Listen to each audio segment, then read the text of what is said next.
This black man can drag 8 prisoners by himself, pulling all of them across the ground like nothing. With a simple squeeze of his hand, he can rip off a prison's bulletproof door. Using just his fingertips, he can easily slice through 10 centimeters of bulletproof glass. But this superhuman was locked up in prison because he causes trouble all the time. To save someone on a railway track, he stopped an entire train with his body, causing tens of millions in property damage. To help the police chase criminals, he smashed through road signs, destroyed several police cars, and even hung a criminal's car on a TV tower, leading to hundreds of millions in government compensation. He does things his own way, never thinking about the consequences. Everyone hates him for it. As a result, the entire city's police and courts were after him, but no one could actually catch him. Now the superhuman wants to change his reputation. He finds a friend who works in public relations. The friend suggests holding a press conference, publicly apologizing, and turning himself in to face legal judgment. At first, the superhuman looks down on the idea, but if he wants to fix his image, he has no choice but to listen. He goes to prison, only to realize everyone there looks familiar, because most of the inmates were put there by him personally. Everyone wants revenge.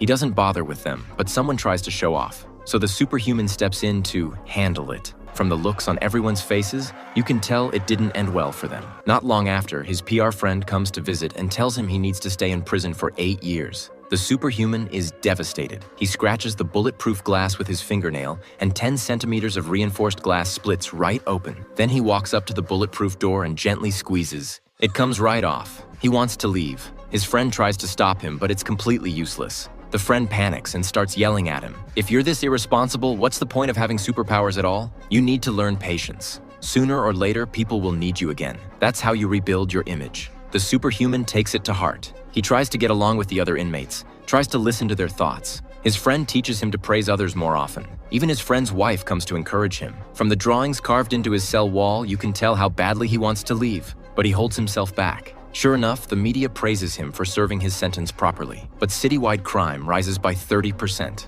One day, the police chief comes to see him and says they need his help. Finally, people need him again.